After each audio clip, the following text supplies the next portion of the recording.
All right, cool. We're live. Welcome to the channel. I don't have a name, whatever. Anyway, you're here or not. But you're watching it. I've got Tony James here, the outlaw What's Tony up? James, Mr. Alan Moore himself. Oh I've got yeah, I'm totally Alan Moore right here, reincarnated. Or just not even reincarnated, just duplicated. I guess he's still alive. You replace this giant Rasputin beard with the mustache. Yeah, he's the yeah, American Alan You're Moore. gonna have your own take on the facial hair. yeah. We got Mr. B.A. Turner, who doesn't need an introduction as well. And we've got Mr. Addison Brody here, who is an artist who doesn't have a Twitter account. He kind of keeps a low profile. We met him at a horror con. We ended up talking for like 2 or 3 hours for over 2 different days.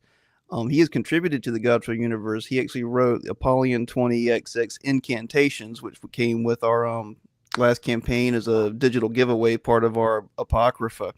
He also has some comic work and some prose work that he's done on his own as well. You just posted, was it your Batman comic on Instagram today, didn't you? Like Batman. Yeah, last night I posted it. Yeah. Yeah, bootleg Batman. It's called The Last Laugh, correct? Yep. Last laugh, a bootleg Batman comic. Cool. I'm gonna put your Instagram in the chat as well, and see everybody else's stuff as well. But yeah. Anyway, long story short, the topic I kind of wanted to start with is just taking art seriously. It feels like this conversation gets passed around some in the indie sphere, and it's usually shot down. It's usually have to be fought for because it seems like there's an attitude that it's not cool to care about what you make or to try or to think that art matters. And I have a quote here from C.S. Lewis where he says, joy is the serious business of heaven. Mm-hmm.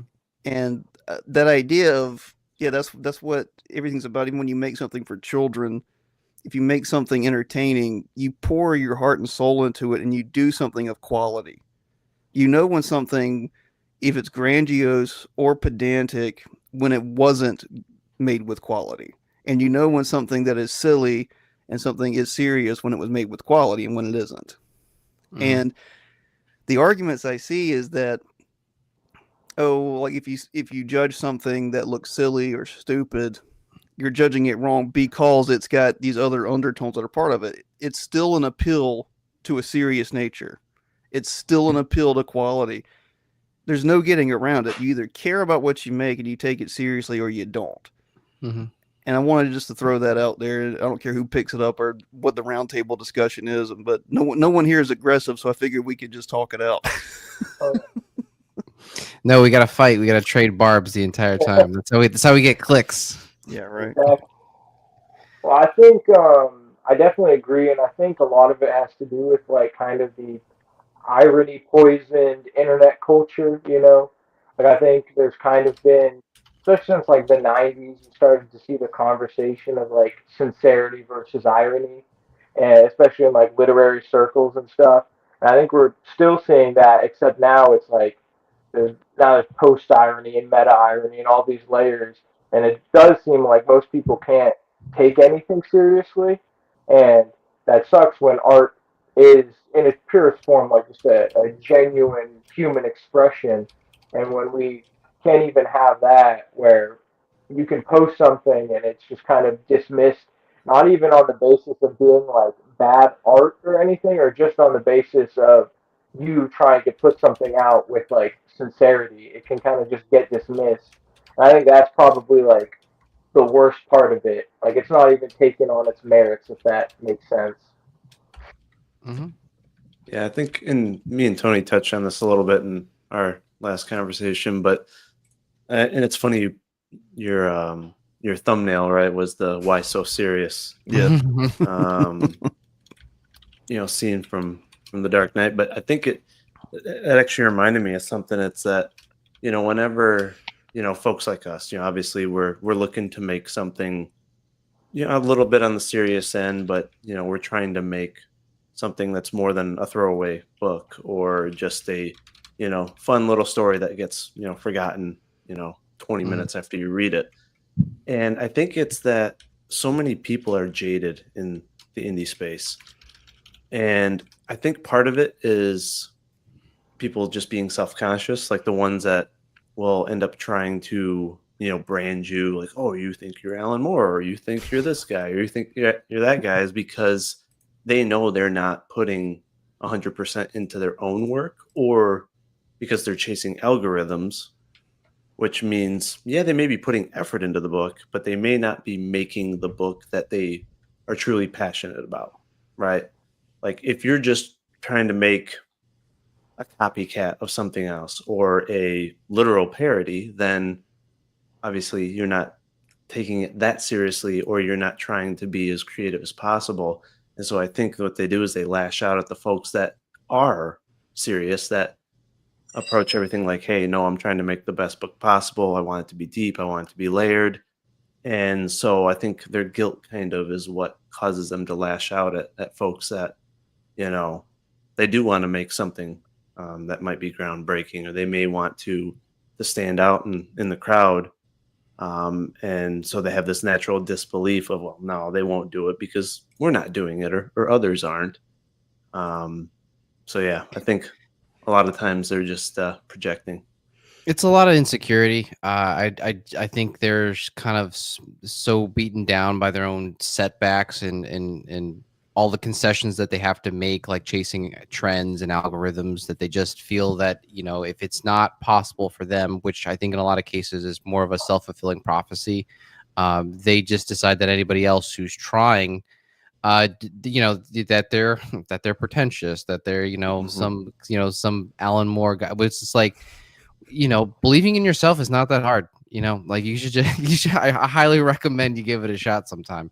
But taking your work seriously, I don't think that negates a fun book or like a fun reading experience. I think it's like, you want it to be entertaining, but you want it to be multi-layered and have a lot of things going on in it, so that you keep coming back and you read it and you reread it and you're excited about like future installments and spin-offs.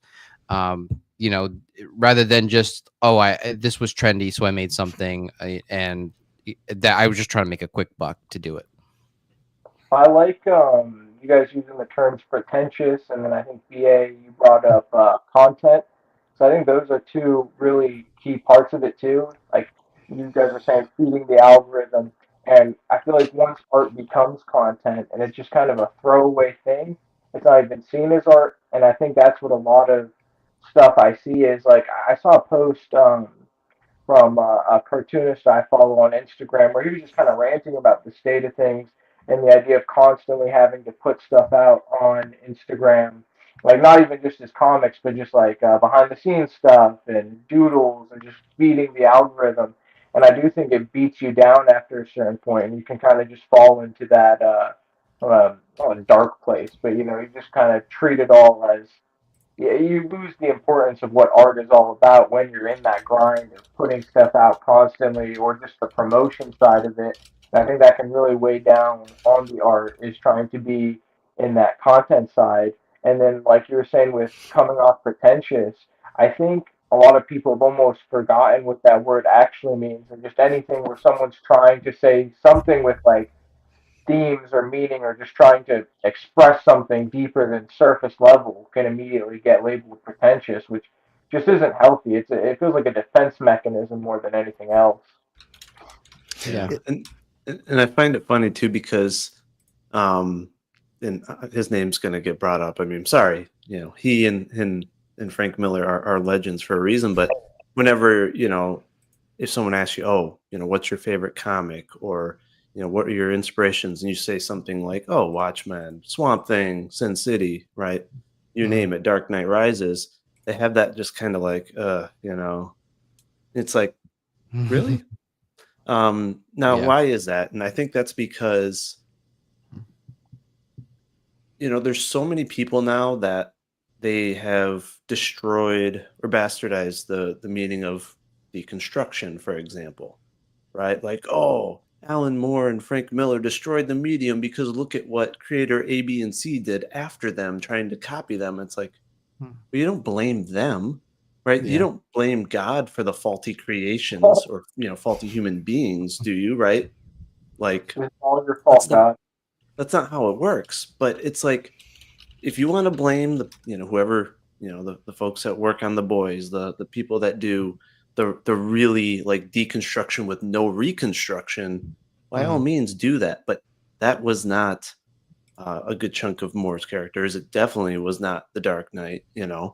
So I think there's just snobby attitude of like, oh, of course you would pick the most famous books because you think you're going to be as good as them, or you're going to try to emulate them. You're just going to deconstruct your heroes. So they're not going to be, true heroics. And it's like, no, they're legends for a reason.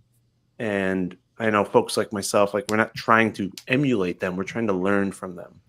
I don't want to try to learn from a throwaway comic that's just surface level. I don't think that's going to make my book better.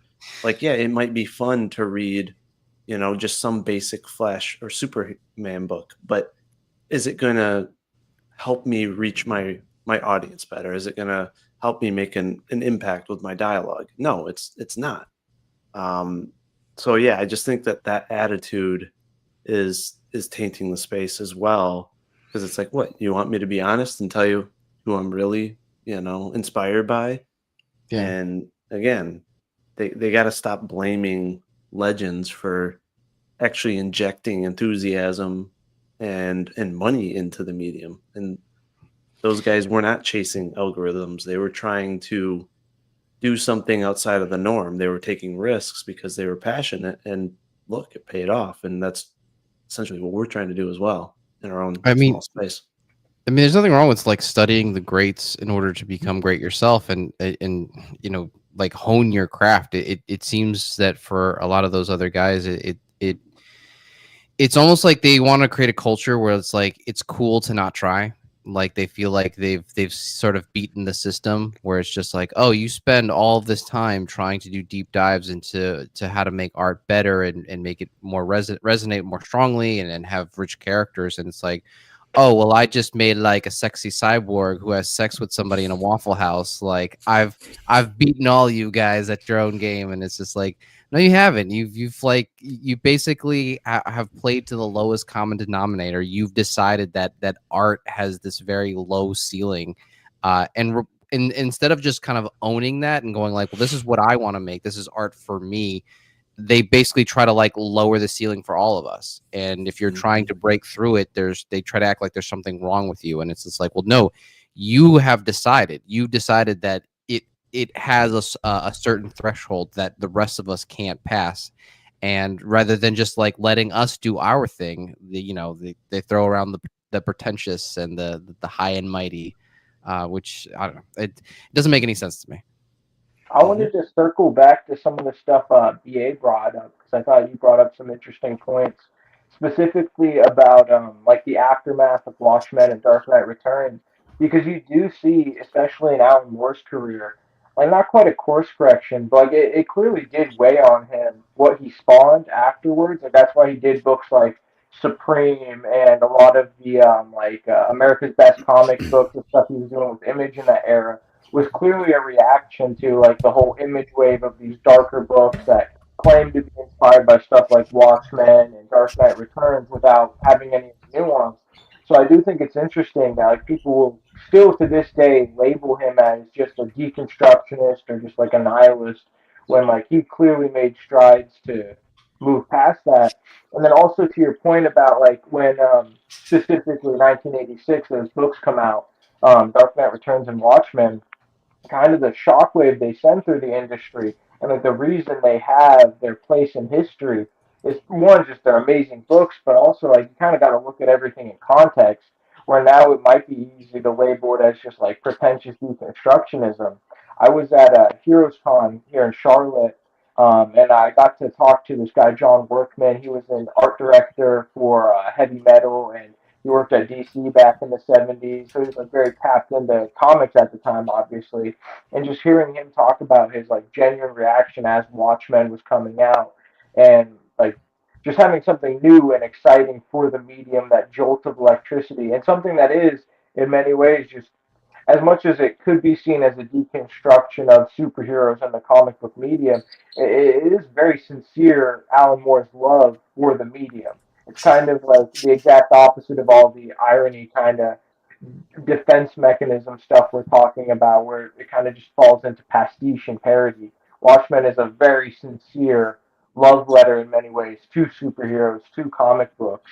So it's able to be pretentious deconstructionism without sacrificing any of the sincerity that goes along with being a comic book fan. Yeah, What's and, up, Patrick? again, he wasn't chasing a trend, right? He wasn't trying to emulate anyone else. It's just this is the route that they wanted to go. That's their style of writing and style of storytelling.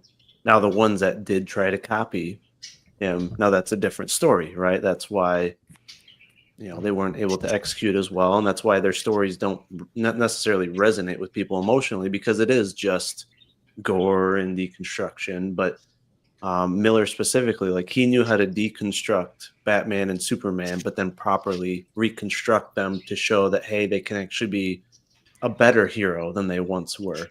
And that's something that the folks that just focus on deconstruction alone, they don't have that ability to do that, or they just don't have that interest in doing that. And he understood the Yeah. mythology of the characters he was dealing with, which I think is Mhm. important. Well, that's actually a point I had written down. Is a lot of people have correctly identified the differences between comics and manga, and one of the big things, of course, is manga takes different risks, different changes, and also has beginning, middle, and ends, and definitions of characters. And when you look at what Miller and Moore in particular did, that's what they were trying to do. And they were trying to take the medium seriously. And Miller in particular was, I'm going to give Batman a beginning and I'm going to give Batman an end. And that's how he saw it. And these guys kind of understood that this is what comics have to become. This weird characters can be anything forever, serialized. It's not going to last. People want beginning, middle, and ends. And I just think they're the two easiest ones to look to. They're not the only ones. But they should have been the standard, not an emulation, as you were saying, but in the spirit of moving forward in the medium, I think. Yeah. And I see a lot of parallels in what we're talking about now with the comic scene, but also art in general, where there's kind of, one of you brought up the example of like the cyborg sex comic, where it's just, big boobs to sell because it's on the cover. And if you look at comics pre, the mid 80s, it was in many ways a cynical market in that it was like, we're going to put flashy stuff on the cover to sell to kids. But like there was an undercurrent leading up to 1986 where you kind of had the breakthrough into the mainstream of has serious literary merit, where there were people still trying to push forward. Specifically, one of my biggest influences, Raw magazine that Art Spiegelman put out back in the day. And there's even a cover where they had like it said the magazine that lost faith in nihilism. And I think like that's kind of the perfect sentiment for what comics were striving for at the time. And again, I think there's interesting parallels where it does feel like both in the indie sphere but also in mainstream comics there is kind of a cynical salesmanship to it all, especially like there's kind of a deluge of variant covers and just very cheap gimmicks to sell, and nothing is selling on the content of it anymore. It feels like it's very much just like, oh, Black Panther's white now. Isn't that interesting? Buy our comic. And it doesn't feel like it's selling on its own merit. It feels very cynical. Well, and plus, again, the folks that are doing the booby books and the parody books, they'll always say, oh, they'll be like, oh, but the writing is great. And it's like, for what it is, sure, the writing might be good, but is the writing going to leave a mark on the reader? Or is it just a fun toss away? Now, if that's the case, that's fine. No one's saying no one should be allowed to make those books or anything like that. It's not a matter of talking down to such creators or such books, but it's when you act like you are making something of major substance when the reality is you're not, in comparison to the rest of the medium, or again, the legacy books in the medium that define the medium. And I think, again, it's part of it is potentially guilt or just them knowing, deep down that, yeah, no, I'm chasing the algorithm. I'm trying to make some money, but don't act like you're making something legendary when it's about a cyborg and a Yeah. bunch of smut Well, the stuff. thing about the booby books, which is a fun name to call it. I just want to call them booby Not books. every time someone says booby in this. It's pronounced Um, titty titles. That's a good one too. you gotta stay with the alliteration either way. Yeah. But when these guys say that, like, oh, don't judge our sexy books by the covers, like that there's like great story behind it. It's like, well, if that was actually true, I think they would realize that like all of those booby covers were like actually a detriment to their sales pitch. Like, if the story is the thing that really shines, is the thing that we're gonna take away, like that would be the star of the show, and all the sexy covers like would actually be a distraction. Like it would throw a potential reader off because they would think that, oh, all you're offering me is Flash. So it's always interesting that these guys, they always want to push that like the story is this great. It's basically like a porno cover, but it's like a Martin Scorsese like epic that's right behind it, and you're like, well, no, if it was actually like of that story quality, like they would realize that all that sexy cover stuff is actually getting in their way. Oh yeah, going back to Watchmen, the covers for every single issue is very plain. It's very understated. I mean, the cover for the graphic novel is just a close up on the eye with the blood splatter, and it's one of the best selling comics. So clearly, Alan Moore didn't need to have cleavage on the cover to sell it. But and just on the notion of covers, I mean, that is a big part of comics. Like that is for the most part what sells. I mean, going back to Raw magazine, every single one of those covers was a distinct, unique piece of art that you could have like in a gallery. Like they were beautifully done by amazing cartoonists, and that was the selling point, was from the cover that you're getting something that respects your intelligence, is trying to do something new and unique. And I hate the term "don't judge a book by its cover" because that's what the cover's there for. Like I'm not going to buy a book if the cover looks stupid. And I feel like I could harp on that note of covers for a while, but I do think that is very emblematic of the problems in terms of like the marketing side of comics these days. Mm-hmm.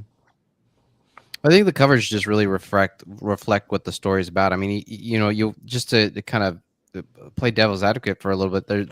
There is a book called Zombie Tramp, and a lot of those covers are like titty covers, but because of the premise, like those covers are very baked in. Like, it doesn't try to hide what it is. It's not trying to be, you open the comic and like, yeah, it's just silly. It's goofy. It's exactly what the title suggests. So I just think there's just kind of a disconnect with some of these covers. And I just think they need to reflect more of what the actual story is. Mm-hmm. I agree, and I think some of it comes from, I hate to use the term, but like the schizophrenia of Japanese media. And because I'm a fan of anime, not so much manga, but I'm a fan of anime. But a lot of that is extremes. It's extreme cuteness, kawaii. It's extreme gore, and it. Whenever Japan does it, somehow there's a nice synthesis there.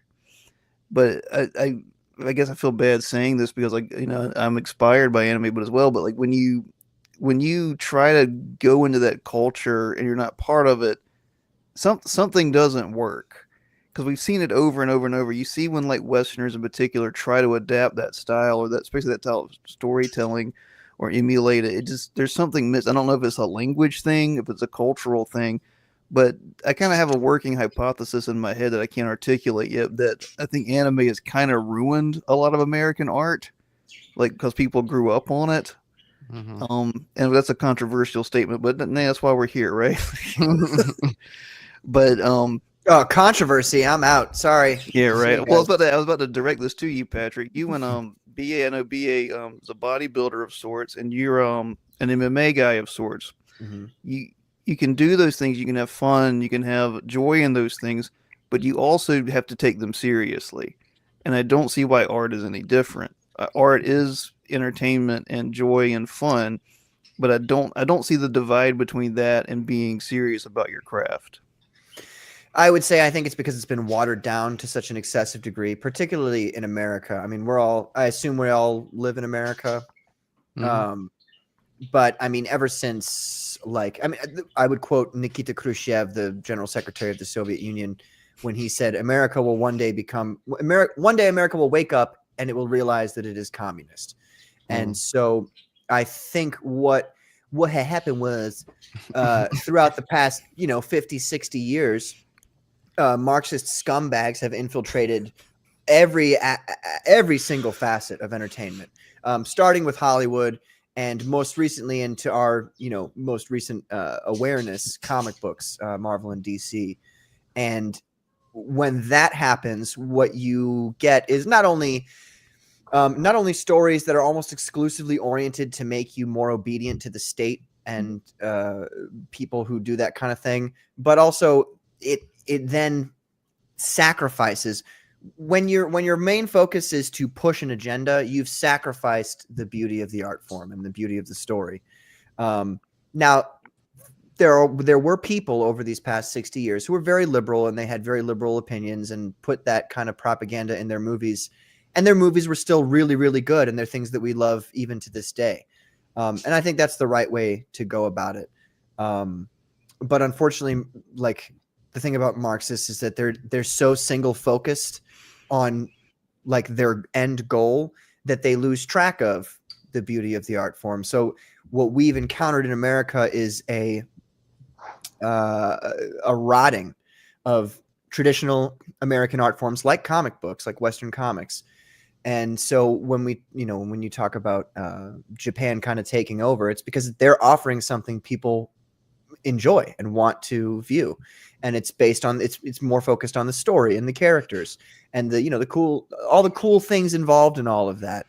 Like Attack on Titan's a great example. What a great aesthetic, what a great story. I know there's a lot of people out there who don't like it. I think it's really one of the best stories told in the past 20 years, I would say. But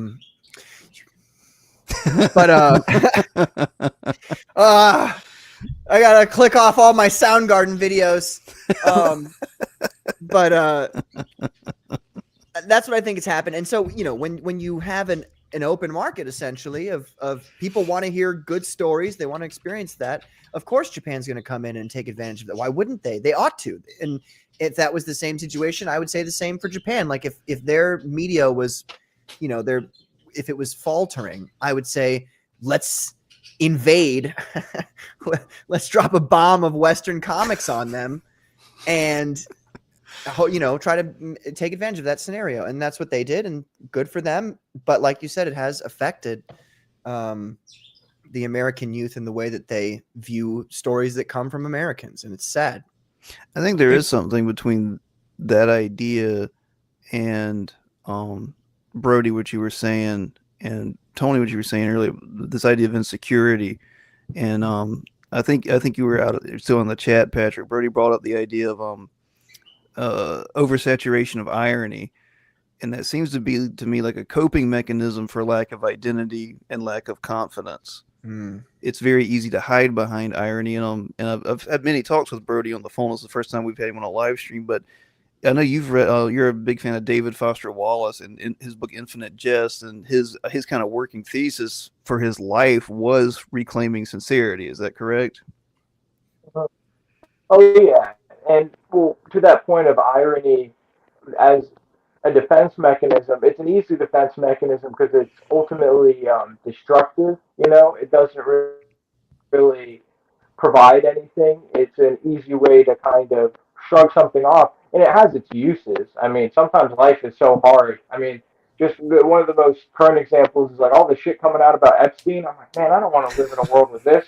So I'll just listen to Nick Mullen from Hometown talk about Jeffrey Epstein for 11 hours, and I feel better. But in terms of making real, genuine art, irony has its detriments. I think one of the best examples in recent film and storytelling that I think strikes the balance between irony and sincerity really well is Everything Everywhere All at Once.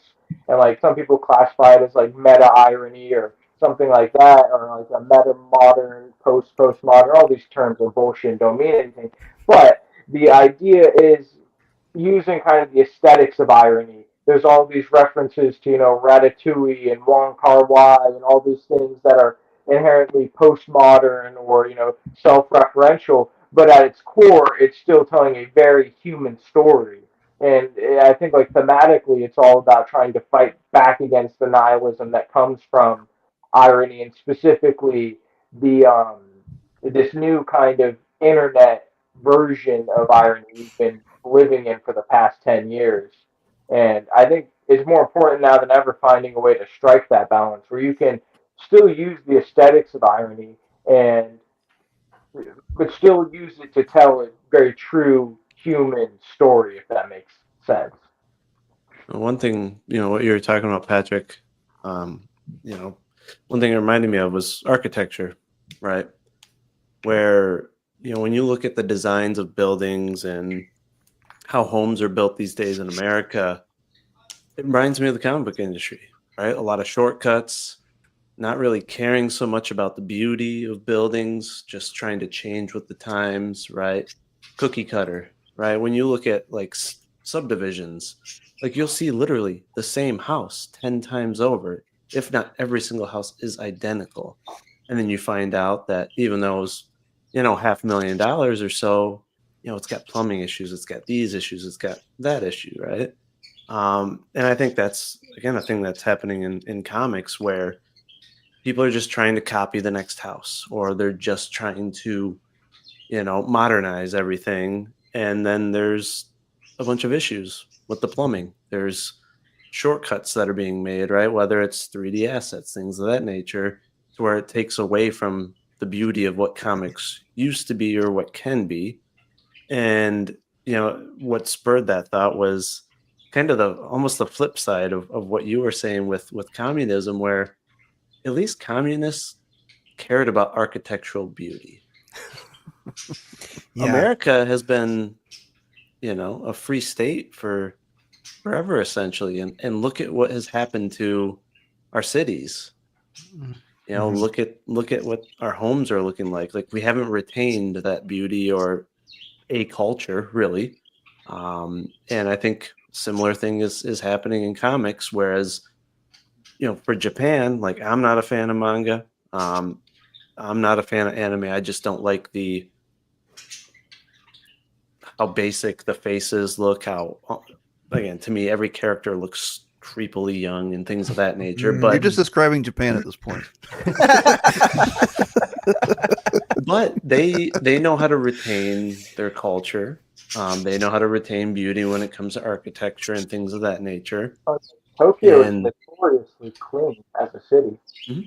So, even though I may not be a fan of that art style and all that, they are retaining their methods, and it's why I think it's continuing to thrive and continuing to influence people. But I think the opposite's happening with American comics. Now American comic book movies. Yeah. Despite your subjective dislike, there is an objective quality. is what you're kind of getting at.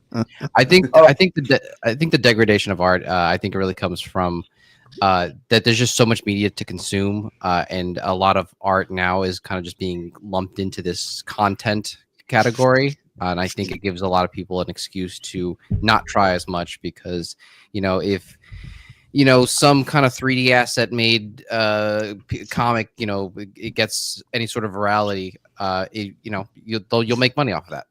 So it doesn't really have to get over on merit anymore. It just really just has to be good content. And who are you talking about? Well, a myriad of creators. Well, now, yeah, there's. This is actually where Quite a Tony and few. BA start beefing. I meant to tell you. I wanted to jump in on some of the points that BA was bringing up, and I agree with some of the points you were bringing up, Patrick. But I think framing it as Marxism, I disagree with. I think it's quite honestly the opposite. I think it's a lot of these things following the whims of capital seeing what's selling. And I think that's the same with. Just what a commie would say. No, I'm kidding. I'm joking. I'm the leftist on the stream. I'm here Nice. about the socialist revolution. Yeah. But in the sense that like I You think also have it the goes- most manliest job of everyone here. yeah, I'm a real worker. I'm a welder. Yeah. That's what I- There you go. But yeah, the idea being that like the contentification of everything, the algorithmification of everything, or what have you, does I feel like follow along the same trajectory of most things under capitalism. And I'm not like a full blown Marxist. I don't think we're going to achieve a utopia. I'm too cynical for that. But I do think that like the corrosive elements of capital, because I mean, as much as people like to pretend like art and money haven't always been intertwined, they have. I mean, the Renaissance, all those painters were able to produce their works because they had patrons paying them to. So there's always been art and commerce. But I think where capitalism is corrosive is then that's the only end goal. Because at least if you had a patron, it was like, sure, yeah, paint this portrait of me, and then you can do, your flying machine, Da Vinci, go for it. Mhm. But now we don't even have that. It's a constant chasing of accumulation under this kind of idea that there's some magical end goal at the end of capital that's like, oh, if I can just keep pushing my stuff out there. And it's the same thing because, like, I think some of the, like, Marxist leftist infiltration of mainstream comics that I've seen discourse about, it still, I think, falls along the lines of chasing capital. One of the key examples that comes to mind is a few years back, DC was doing a new launch where they had these like non-binary characters that had internet powers, Oh, and yeah. immediately everyone was like, "That's just stupid." People on the left, people on the right were like, "You're clearly just trying to sell this as a product." Wait, wasn't that the New Warriors? The New He had- Warriors, He had an yeah. internet gas. It was pandering. Yeah, and then exactly, pandering. And when it becomes pandering, it's still following along. Oh, this sells. It's the whims of capital. And even that Black Panther being white now example, like that's just so that someone can make a Twitter meme of it, and then someone's like, okay, I guess I'll buy this so I can be in the discourse. But it's still that contentification. It's still chasing money and commerce without having any artistic merit behind it. I know that was kind of rambly, but I hope all that makes No. I think that's the synthesis. I think that's what people on every side of everything is looking at and seeing is that like the soul of whatever, like either our culture or art in general, has just been hollowed out, Mhm. and that's what I think all three systems. I think we know fascism and communism substituted the human soul for either the people or the state, and capitalism does the same thing to a degree. It hollows out the human soul for capital, and that's what businesses do, and that's what content is. But the business has just become a face on YouTube, like a YouTuber making a cynical comic or something just as a cash grab. Was it Andrew Tate tried to make a comic and it was Yeah. awful? State Data Yeah. comic? I did not Yeah. hear about that. That's awesome. But it's Bro, you just reminded me I've got one of those signed by Ethan Van Sciver that I got to turn around. I'm going to make a fucking killing. well, on that. at least the art's good, right? I would assume so. on the cover. No On the comment. cover. No, bro. And I told Ethan this. I said this in a comment too. I was like, this is not good. Like what you've done on this is not good. In response to what both of you have said, though, Dan and Addison, I think the timeline would indicate that the death of art. How would I put it? I don't disagree that we're at a point now where it's like, make the money. And I don't disagree that that's something people go for. In fact, I was going to say that I think that stems from the education system, which is less interested in making you think critically and openly and freely, and more interested in you, we want this in double space Times New Roman, 5 pages, and you have to do it this way, the specific way we want you to do it. So these people are trained like, okay, this is the way I have to do these things to get X, Y, Z result. And I think that a lot of it appears to me that in Marvel and DC, particularly Marvel these days, DC is getting a little better, even though I don't like DC. There is that kind of like, I must do X, Y, and Z for this to be a comic book that will sell. And sometimes X, Y, and Z incorporates like, let's bring in these like sexual ideologies or whatever, and because they think that's what's gonna sell.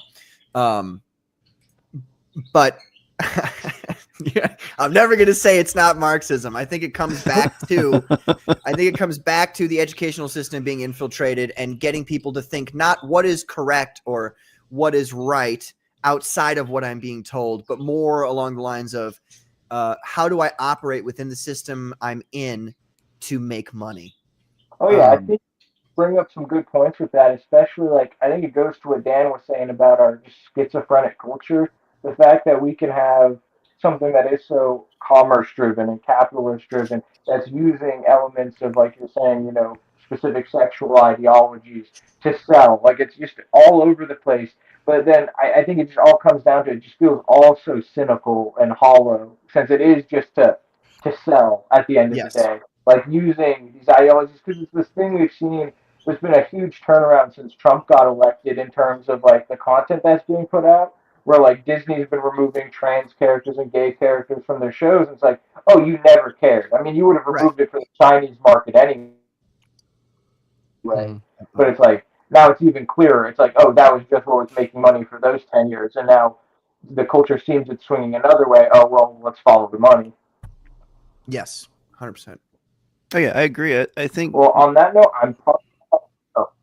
I was gonna say I'm gonna have to head out. I got work. I have to wake up at 5 in the morning, so it's almost this welder's bedtime. So it was really nice meeting all of you guys and chatting. I really liked this conversation, and I'd love to do this again. It was a lot of fun. Nice to Yeah, meet you, Addison. thanks for having me on, man. All right, see you guys. It is. See ya. Brody's a cool kid, man. He's a very, very, very talented writer, very, very talented artist. He makes kind of like zine work from like the 80s. And he just, I don't know, he kind of embodies the punk aesthetic of like making what he wants to make, doesn't care. I'm gonna say this again, he's written work for the Godfell universe. He did Apollyon 20XX Incantations. It's free to read on our site. It's a digital PDF. While I'm promoting, let's get Tony's book up here. Oh yeah. Now, Tony, I just had you come on here to talk about my stuff.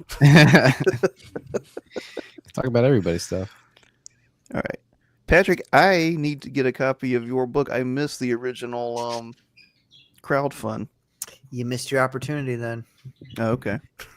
No, I mean, you can DM me. Once I'm done Yep. fulfilling and I have extra ones, just DM me. We'll figure it out. Let me figure it. I'm going to boomer this. I boomered it last time Tony was on here, so give me just a second.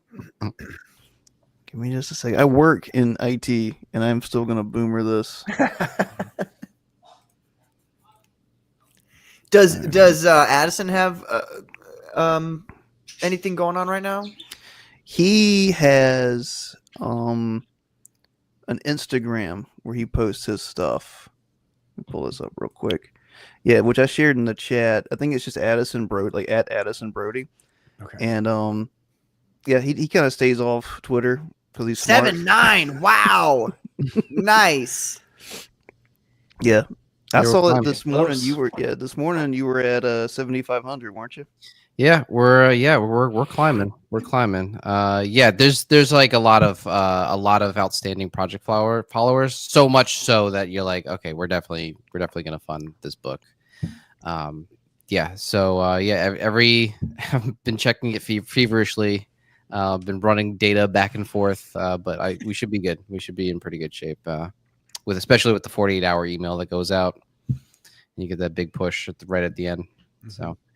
Yeah, this is Whoa, Moonshine. now, that's a lot of confidence, bro. I mean, it's not my first Kickstarter. Star Noir Book 1 was a bit of a buzzer beater. Like it funded in the last 30 minutes, and that was also a 10K goal. So yeah, it's just trying to close the gap, just get over 80%, so that the last 48 hours are so that we have a really good chance at funding in the last 48 hours. So I think we're at least in a good spot for sure. Damn. You got unseated, BA, from your King of Smug throne. I'll just wait until my next campaign. It's gonna be Oh, no, I was- unleashed. He's got a cup that says the smug mug that he drinks out of. That'd be awesome. I wasn't trying to be smug. I was, you know. No, I'm just fucking with you. Okay. Am I never got allowed that. to use that kind of language on your show? I'm Sure, so man. No, Here, no, yeah. no. It's fine. It's, I No, me and Tony, we do get criticized for a lot of the same things. So might as How well just dare you hold be it sure of together. yourself, you son of a can't- bitch. I can't be confident. Come on, believe in Right. yourself. It's all right. It's easy. I still need to Um, reach out to BA about like home workout advice because I think like That's I have right, yeah. kids, he's got a family. I'm like I'm so busy. I got an office now. I'm like, this guy's not smug. He's just in shape. Like, Yeah, so this is Moonshine. It's Tombstone meets the aliens. Western set on the moon in the future. This retired outlaw recruits his former posse to ride to the far side of the moon on this like suicide mission to repair a harvester. And there's, moonquakes, aliens, rival gangs. A whole bunch of threats in the way. There's seedy government oversight that's jeopardizing the mission in the process, and it's just really just a love letter to westerns. Love Tombstone, love Deadwood, The Wild Bunch. Even from a dialogue standpoint, I really do love both Deadwood and like The Hateful Eight. I think those are incredibly well written, just in terms of dialogue. And yeah, just trying to like Star Noir was kind of like a love letter to 1940s films, and that kind of golden age of Hollywood. This is like a love letter to westerns, and just trying to figure out how to blend that with the sci-fi in not have the sci-fi dominate the western, just let it feel through and through like a western, but just let the sci-fi elements just kind of just elevate it, just kind of have a fair balance with it. So yeah, this is this is like one of the opening pages here. One of the our aliens, they're called creeps. They come out of the ground. They cause earthquakes. Every time that it happens. It's they're not from New York, are they? No, no, they're not. No. It was the underground thing. Yeah. That was Yeah. a deep cut right there. Yeah. By the way, Yeah. fantastic title. Absolutely fantastic title. Yeah, I mean, there was whole, on Twitter, it was Moonshine Gate for a while there. Apparently, I was ripping off a Brian Azzarello book, which I don't know why they gave me such a hard time about that. There are there are a number of things that are called Moonshine, even other like web comics. So At least it's not Blue Shift. yeah. Dodged a bullet there. BA's doing a blue shift with his lights tonight. Okay. It's usually red. Is it in honor of that? No, just ironic. But yeah, this there's 6 books. Each book's going to be about 50 pages long. And yeah, just wanting to tell this kind of big full scope western in the way that like the Dollars trilogy, or yeah, like I said, like a Tombstone. Just try to tell this kind of big epic western, but it just happens to be set on the moon, and they're riding around on robotic horses and wearing spacesuits, and their hats become, they can flip down and become these bullet shields, and flip back up and become hats, cowboy hats. So there's like functionality in the spacesuits. Nice. Yeah, and it's just kind of this the story about karma. Like can you undo a series of bad deeds with one good one? And all the characters that go on the suicide mission, they wrestle with that in some way. Whether it's they are trying to correct the past, or they're just like screw it. Like the life I lived is the life I live, and if karma wants to come after me, like I got 2 guns waiting for it. Yeah, all the characters they struggle with that and they wrestle with it along the way. Yeah, and I just think it's just a really, really great story. There's a really awesome train robbery sequence that happens. They're trying to stop a train, and then also there's a rival gang that's getting in their way in the process. So I mentioned this, but I want last time you were on here, but I want to go into it. Looking at your dialogue, because I didn't get to read Star Noir when it first came out. I can tell that this is refined. It's written as if the characters know each other. It's not written as if the characters are talking to the reader, which is always a pain. And I can tell, like, just as a writer, I can tell this was edited down to be like exactly what you needed. Like, it's pretty sharp. Like you can tell that you put thought into this and then refined it instead of spurging on the page. Well, yeah, there was I was reading like an Alan Moore book on writing, and he had mentioned like keeping it to 35 words or less per panel, and I always kind of use that as my ceiling. So if any panel has a bit of chunky dialogue, I always like count the words and just try to shave it down. Just try to make sure that I'm telling the story visually first. So, that I'm not overloading the reader with information, just letting them kind of absorb the world, and kind of get the emotion of the characters. And also it creates a sense of immersion for the reader, when you're not constantly beating them over the head with exposition and feeding them information. You're letting them just experience the world and ask questions about it. Oh yeah. I think so, man. And this looks really cool. We talked about it before when you were on here, but we got more people here now. The colors I really love. You found because I looked at Star Noir before. You have a really good knack for finding artists and colorists, and that's something that I complain about a lot with modern comics is color. Yeah, and this actually looks really good. yeah. Gonzalo, he's really good. His like kind of blended, almost like intentionally messy style. It's all over his work, even on his like Instagram, which is why I was drawn to it. It just I couldn't compare it to anything else, which I think is a good sign. Like it makes it unique, and also with Luke's style, it just creates this really gritty feeling for a Western. Yeah, they really work perfectly together. It's really awesome. Explain the Akira poster to us, because I know that was a special thing you get going on here. Oh yeah, So I was at a convention. Another artist, he mentioned, you should do a pop culture print with one of your characters, because it would help better in crowdfunding. And I agreed. And I had the actual artist of the comic book, Luke Horseman. His last name is actually Horseman. He drew this Akira print that's based off the Akira poster. I really love how it came out. Even the letterer went so far as to kind of recreate the Japanese lettering that you see in that Akira poster. So we really kind of did it to a T. And also we added a rewards here where you can get that as a cover variant. That there's about like 10 left of those cover variants left. It's featured right up there. It's called Dueling Pistols. Oh, nice. Yeah. And yes, I added that reward tier like last Thursday. And it's already it's already there's only 10 left. Yeah, they were really because I was getting messages throughout the campaign about like, why isn't this like also a cover variant? Because I was thinking very simplistically about it. I was like, oh, just a fun print to go with the comic. But people like variants. So here we go. Now, do you still have your $45 thank you tier?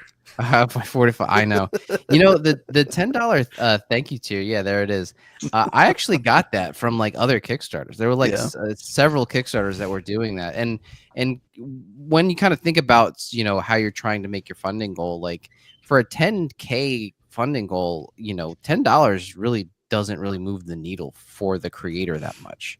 But there are people who like do find the book. This has happened with Star Noir a bunch, where someone finds the book and they can't like afford one of the main tiers to get the book, but they think the idea is really cool. So they want to just kind of, give me something to kind of be like, well, I helped make this. And then also their name's in the back of the book forever. So even if they find me at a convention or they pick up another book or there's a collected edition, like their name's always going to be in the back of the book. And to them, that actually like means something. And to somebody who's being critical to me about having the $10 tier, they seem to think that crowdfunding or making these books, it's exclusively about like profit and consumer and like what is the consumer getting. And it's like, well, for crowdfunding, it's like support first, like and then it's about support and wanting a good thing to get made.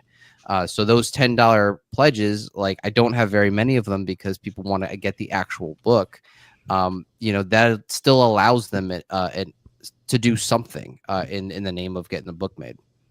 You should just steadily, increase the price with each with each crowdfund and just see what happens. Yeah. $5,000. You get a thank you at the back of the book. Just autograph it, Alan Moore. Oh my god.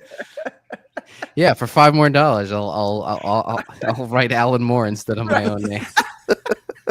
And then just some big Twitter thread. Tony can't do that. Who does he think he is?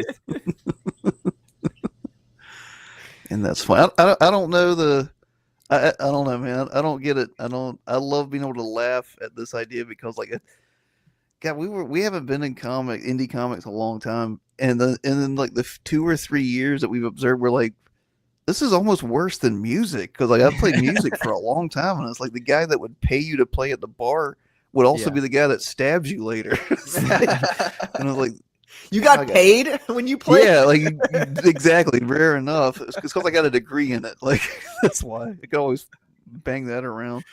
But it's like, yeah, Patrick, you're in music too. Like like that whole scene. Like, Dude, the It's amount a- of it's times we vicious end the and show drama. and we're like, Yeah. oh yeah, we sold 40 tickets, and they're like, your cut's $1 a ticket.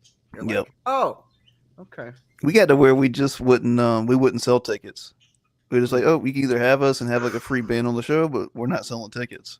Because Dude, that's the way to go. the first time we did it, first and only, we sold 40, 50 tickets, and then the guy in the back room is the one sitting there counting it. Uh-huh. And he's got his knife in one hand, he's got his cash in one hand, and he's got his Coke over here. And it's like, I'm not making money for this guy. Yeah. Anyway, Yeah. long One story time- short. One time I had this chick from California. She just moved over from California, and she had this like pop thing she was doing.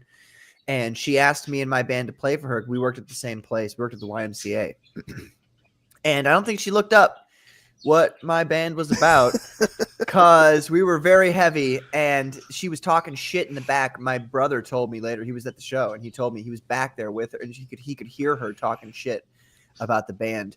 And at a certain point I realized like she didn't even bother to figure out what was going on here. So I said to the crowd, I was like, hey, who wants a soft song now? And the crowd was like, yeah. And I was like, okay. And I turned back to the boys, and our heaviest song at the time was called TK 421. And I was like, TK 421. And we just went straight, and I was, yeah. And they hated it. But anyway, my point of saying is at the end of the concert, I go back to her and I go, because I already felt something was going on. I was like, all right, we sold XYZ amount of tickets. Like, where's our money?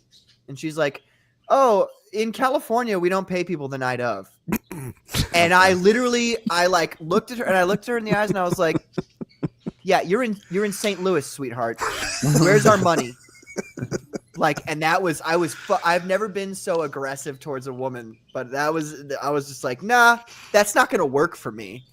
Like, I got these 3 other guys who all think you're a piece of shit, and I need to give them money to make them not happy or not, mad at me. I thought you were going to be like, hey, girl, no one talks shit about my band but me. Yeah, right. I know how No, awful I gotta be each and every honest. one of these guys are. There is a part of me, a part of the way I am, that I'm just like, the moment I know I'm doing the thing that the crowd doesn't want me to do, I'm like, yeah, this is awesome. Let's go. I think everyone here has that. Yeah, probably. Just like, oh, you don't like this art form? Yeah, okay. Here we go. This is really impressive though, Tony. I mean, like that's what I'm saying. Like between like the dramas, if I don't get it, like this looks like a solid comic. You're a solid writer, and it's funding. Yeah. Like I don't get the peripheral storm around everything. Like this looks competent to me. Like the tier, like I don't do this many rewards and stuff. Like Josh and I make a profit on everything, and we still don't do this. Mhm. Like I'm impressed. Like that's actually something. It was kind of cheeky to tweet, but like something like this, or like something like BA came in, not doing a comic, doing novels, and somehow sold 2 novels to a comic audience. And I was like, that's way more impressive to me than like a marketing lecture on comics. Like this Right. guy sold a foreign product basically to an audience.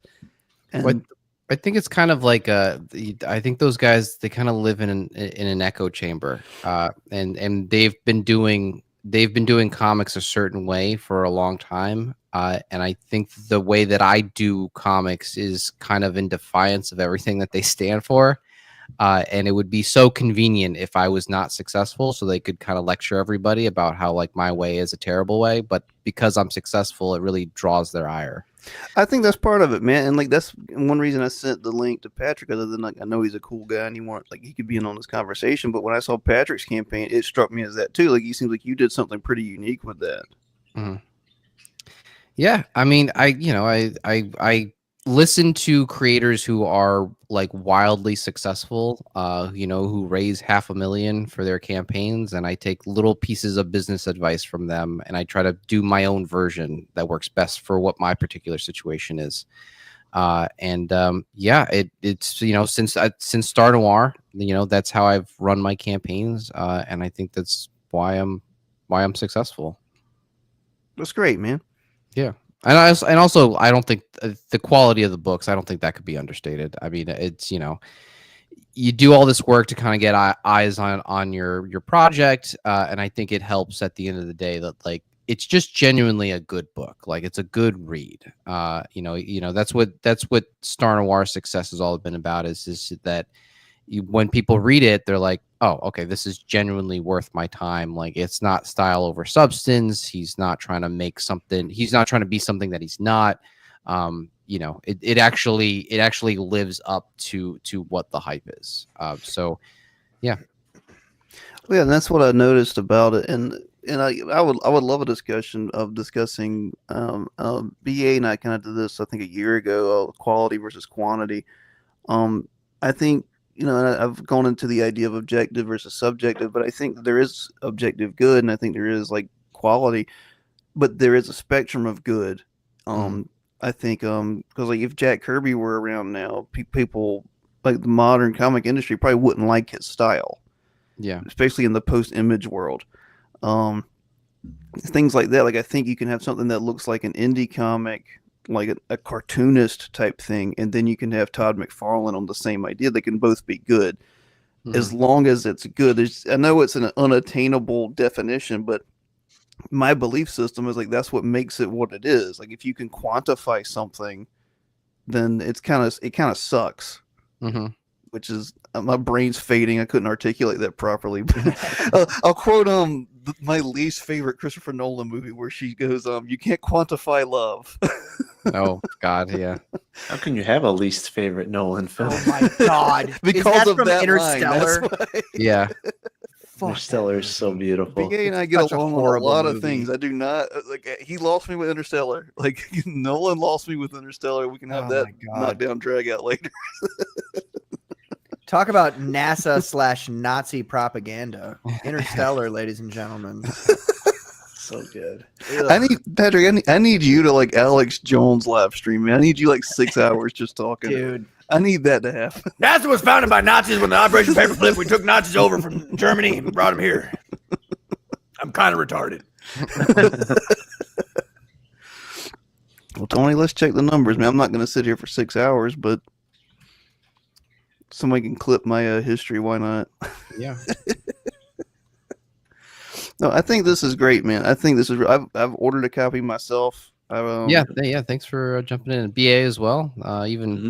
BA, you even grabbed a copy of Star Noir, the first book, even though you read it. So I think that's cool that you still wanted to get a copy of it. Yeah, and that's something I said on our stream the other day. Was Star Noir is fantastic. So if you're gonna back Moonshine, pick up the add-on for Star Noir. Even if Moonshine, you're like, I don't know, it's a Western, back it anyways, just so you can get the Star Noir add-on, because it was fantastic. It was great writing. I would honestly say top 5 indie book I've read so far. And Tony, I've heard people legitimately that don't like you as a person praise that book. Yeah, that's how you know it's good. Yeah, I mean, like legitimately, Just like Alan Moore. Yeah. Yeah, I don't care for him, but Yeah, I mean, even kind of like my most vocal critics, like when they bring up my work, they have to kind of go like, well, we can't take that away from him. Well, that's what it's about. That's what quality is about, is that Yeah. your work stands above the petty nature of our world. Yeah. And Yeah.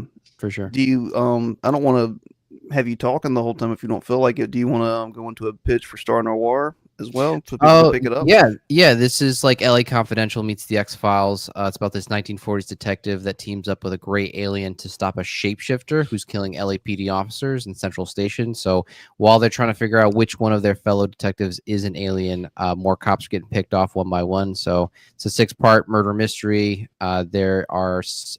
We just finishing up the third book in the series. We're gonna fill that soon.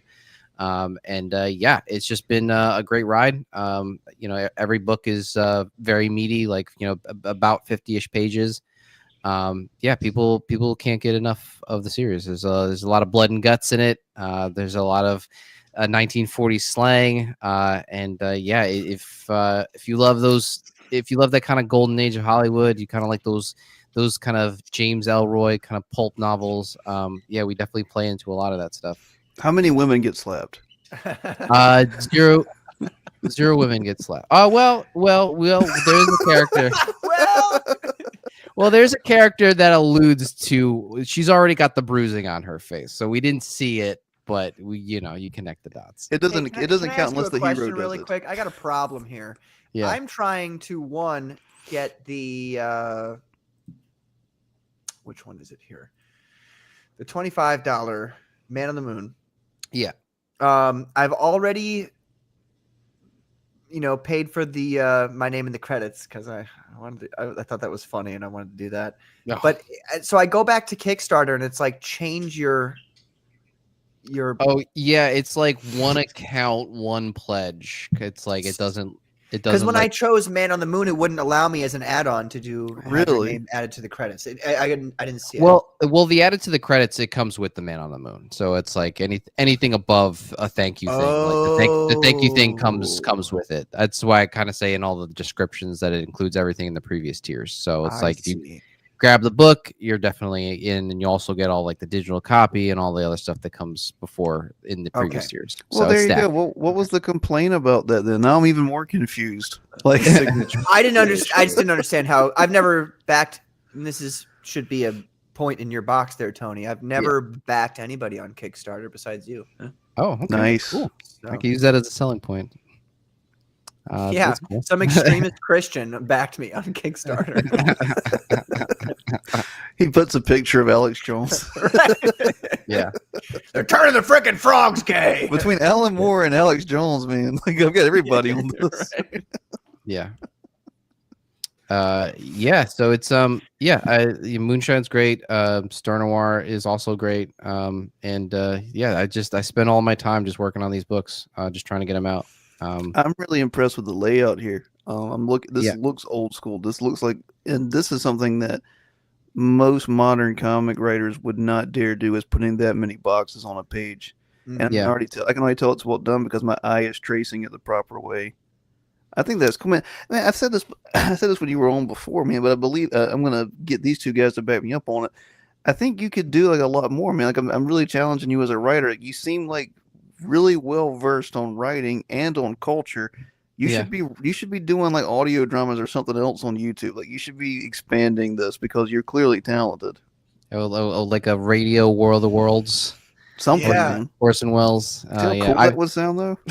Yeah.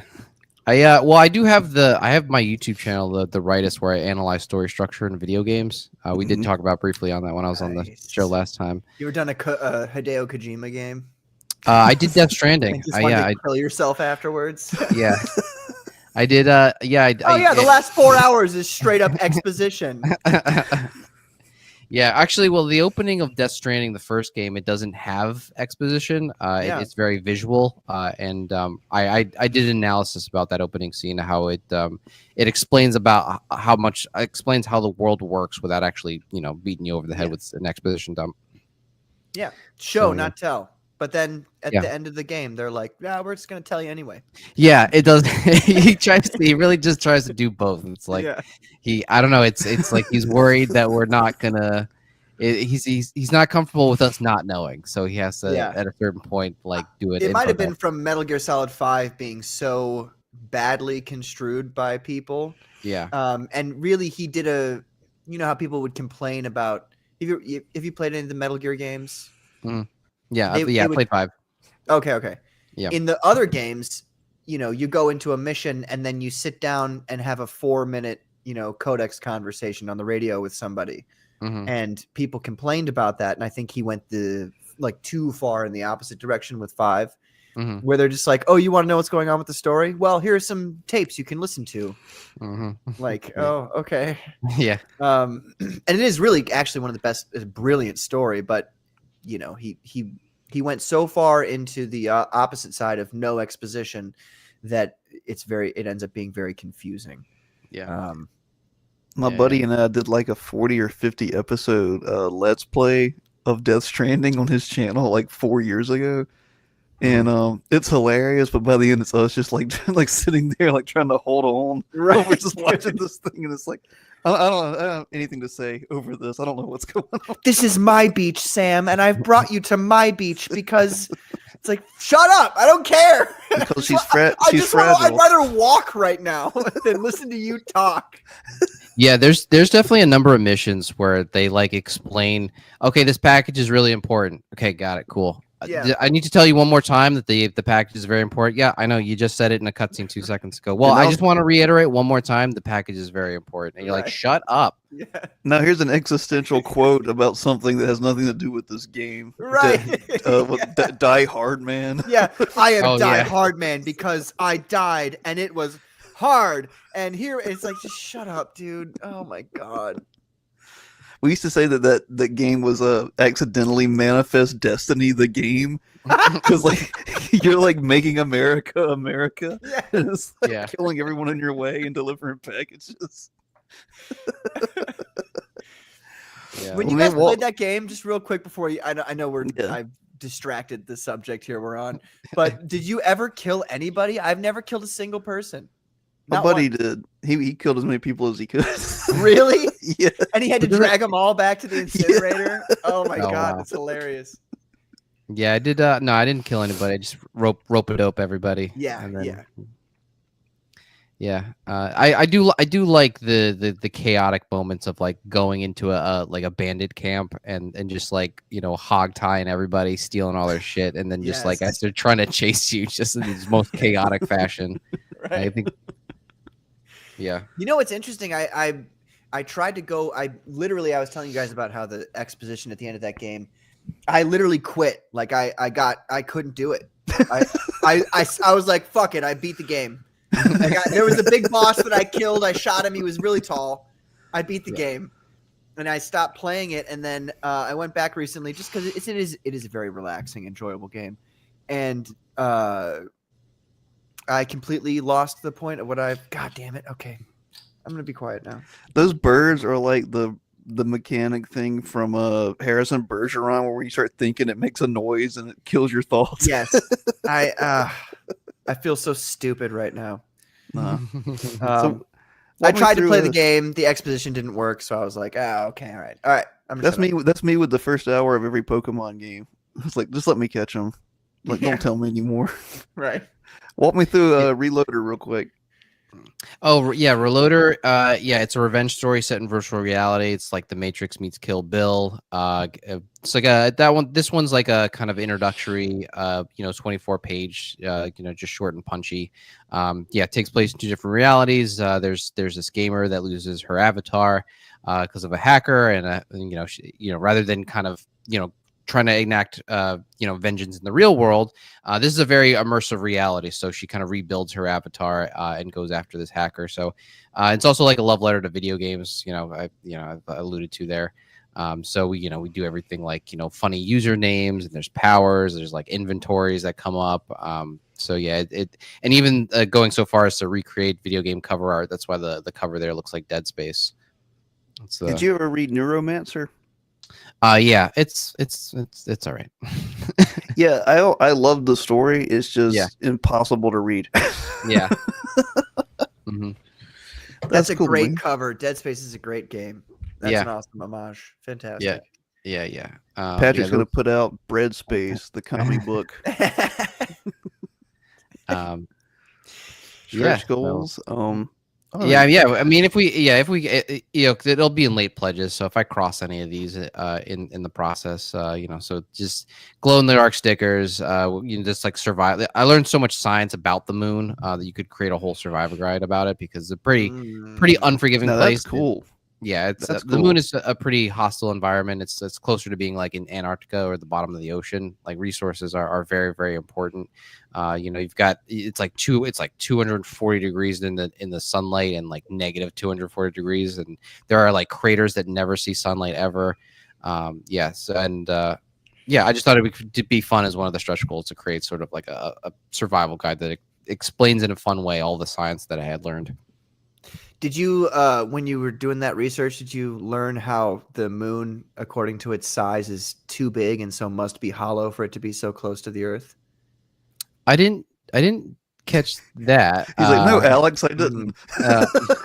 Did you learn about the part where the moon reflects light because it's got a layer of titanium dust underneath? I did learn that the shallow moonquakes are one of the moonquakes that they have is the one that makes it sound like a bell because it's dry. That's what I had learned in my research. Did you know that the NASA purportedly shot a missile at the moon and it made said bell noise? Oh no, I did not. I think Patrick thinks you're the alien from Star Wars. Oh, okay. You know, No, here's it's the real just you one. said the moon and I got super triggered. I'm sorry.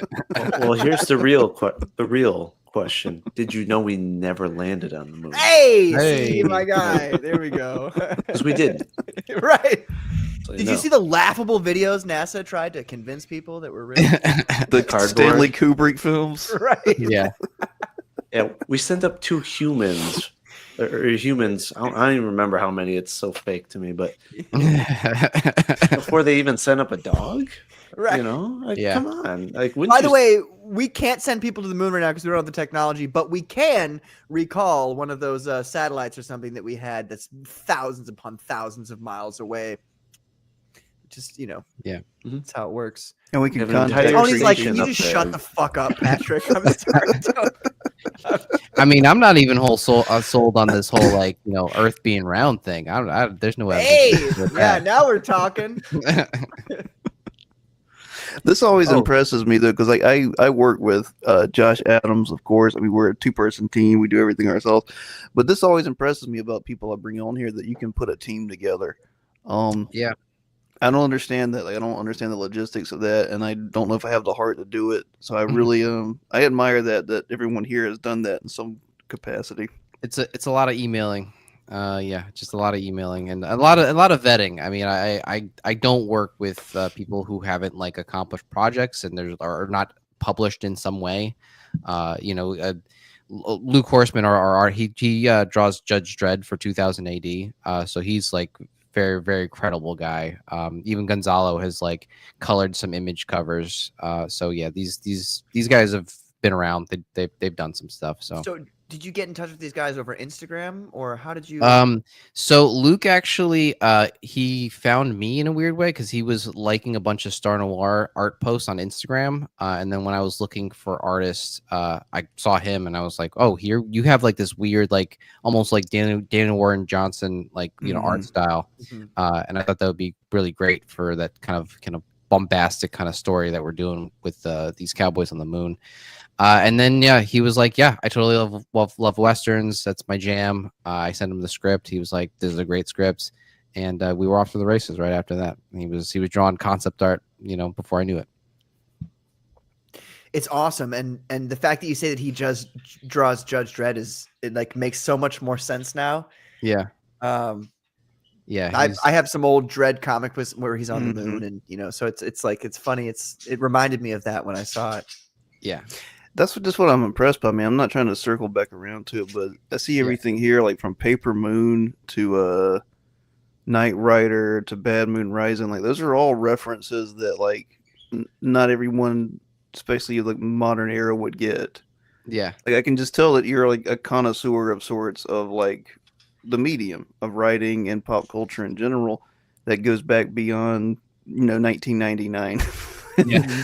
And you can tell that whenever you look at certain creators or like their books or something, you can tell like their knowledge of basically the world goes back to like maybe 2005. Yeah. And I'm not interested in reading that book then. Well, I mean, comics goes all the way back to just woodcuts, just telling a story, just on woodcuts. So, I just feel like you look at when you make comics, you think about the entire history of comics, and you look at all of the high points and all the standout creators along the way. You just try to take the best of everything that they were able to accomplish. Even like Will Eisner, and just kind of drawing a lot of like emotional depth out of just very simple characters, and just making it very visual first, and just recreate a lot of that stuff. A lot of the stuff I've picked up along the way, a lot of stuff I read in my wall of story structure books, and just kind of bring it all together.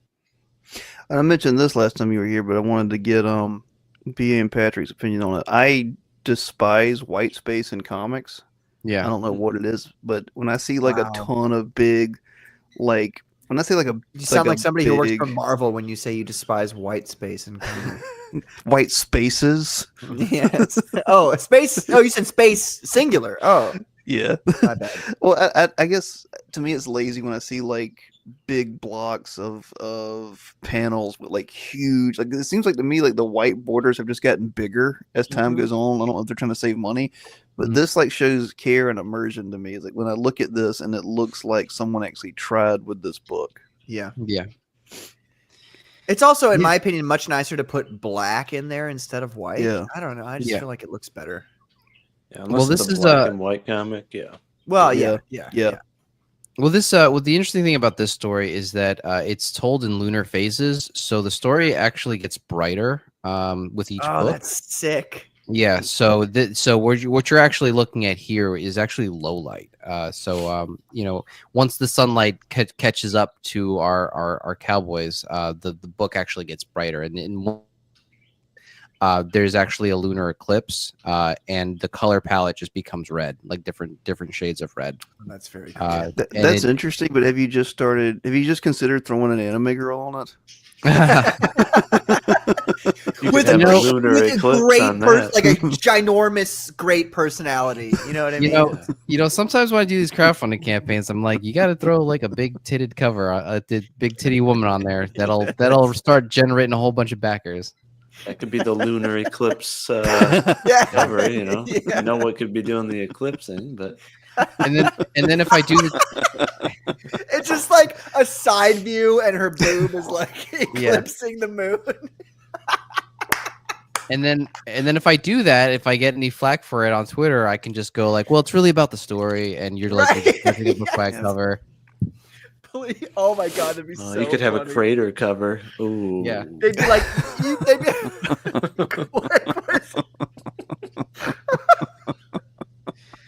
Yeah. Oh my god, that crater is so nice. Yeah. And this the color scheme for the moon here actually came. There's a viral thing on Instagram. Somebody took some really high res images of the moon, and there was actually color. Yeah. You could see like the soil like had different color. So it kind of goes against the grain of it's just a whole bunch of gray, like a series of grays and whites. I wanted to implement that as well, so we can. Wouldn't they have known that when they walked on it? Yeah. It's almost like everything they've told us about the moon is not quite right. You're telling me people back then weren't just in black and white? Yeah. The astronauts were colorblind. Right. Apparently. That'll be the new thing. What? The Yeah. moon's rusting? No. Yeah. So what's next after this? Like when you're done with this one, are you Yeah. cycling to Star Noir and then? Yeah, I'm Moonshine gonna. and- These are two big books that are gonna take up a lot of my time. So I'm just gonna go back and forth between these series. So I'm gonna fulfill Star Noir 3, and then we'll fund this, work on this. I'm gonna do the fourth book for Star Noir probably like in February or something like that. Give myself a little bit of a break. It's been a very busy summer for me, so I'm a little fatigued. But yeah, just go back and forth between these two, and then I'm gonna go, do more of the YouTube channel, analyze more video games. I found that to be very creatively fulfilling, and also, people really liked it. So you gotta go where the clicks are. Can you post in the chat your YouTube channel? Oh yeah, yeah. hold on. Yeah, if it won't let you, just let me know. I love listening to video game like online essays essentially. And you know what's funny? I haven't played a new video game probably since like the Wii, really. But I try to keep up with like the stories of them, if that makes sense. Do you play Yeah. old ones though? You Oh play yeah, old I'm going through Twilight Princess with my daughter right now. ones? Okay. Nice. I've been playing Mercenaries 2 recently. And I can't help. You guys ever play that game, Mercenaries 2? Do you Mm-mm. guys ever play Mercenaries 1? Oh, Never my heard of it, God. actually. What do they teach in these schools? Sounds made up. Oh, that's right. Marxism. No, Mercenaries is actually a really, really fun game. This one's on the 360. Okay. Anyway, do you have your link ready? I was just trying to. It's a great game. First one's No on the one PS2. talking. Just let Patrick keep talking. You know what? I will just talk. Mercenaries is a fantastic game where you're essentially you do a job for a guy in Venezuela. He doesn't pay you, and then he shoots you in the ass. So you've got to go back and get your money from the guy. But he's hiding now in a bunker that is completely like you can't get into the bunker unless you have a nuclear bunker buster, which apparently is a thing in this video game. So now China and the UN invade Venezuela in order to get all the oil, and then you've got to be like choose. Okay, who am I going to choose? Who am I going to side with? Like the CIA or the commies? And it's not a great choice. That's a false choice. It's a terrible choice, but you got to side with one of them to get the nuclear bunker buster to blow open the bunker, get Solano, and make him pay. Literally make him pay. At this point, I feel really bad for Patrick's birds. They're used to it by now. They're so used to it. They're like, I'm trapped in this cage, and this guy Right. just keeps yelling. They're not trapped. Davai, Petunia. Petunia, come here. Hey, I'm talking to you. Come here. Look, I'll show you. They're not trapped. They can come out anytime They fell down the stairs. It's such a great game though, and you can like throw little like smoke grenades to get people to bring it. Like you have your own helicopter pilot who brings in like all kinds of like ammo and vehicles and all like C4, all kinds of stuff. It's all about explosions, by the way. You can blow up anything in the whole game.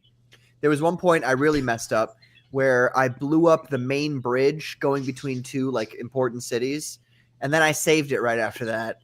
And unfortunately, the AI didn't understand that the bridge was blown up, so all the civilians kept driving into the river and dying. And every time you kill a civilian in that game, it charges you $10,000. So my bank account just got obliterated. Like literally within like 5 minutes, I had no money because all these civilians just kept driving off this bridge that I blew up. Anyway, I've got real problems in my life, guys. You know. I was about to say, like, it sounds like you're describing like the manifesto leading up to like that Las Vegas shooting that didn't totally happen the way they said it did. I somehow got like 14 bags of guns up. Right? How did this happen? Funny. No, that's great, man. Like, this is I'm really glad you guys were able to jump on here. I think we're gonna have I invited Julius from Lucid, but he said he couldn't make it. We'll catch him another time. Yeah. But I don't dig I don't like talking about people. I like talking about ideas. I mean, it's fun laughing at stuff. Yeah. But my big thing is I just feel like it's overdue. Like I feel like there's not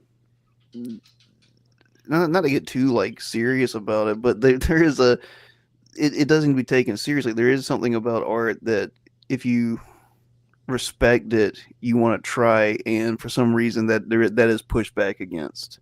Right. And I do think it is like this insecurity and fear and irony and just basically like kind of like a childish way of viewing things. Like, no, like people are supposed to be great, and you should go out and try to make things that are super awesome, even if it is like, you know, Mickey Mouse.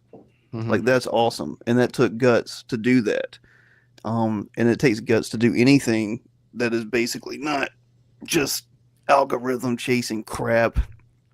And Yeah. I just respect everybody here.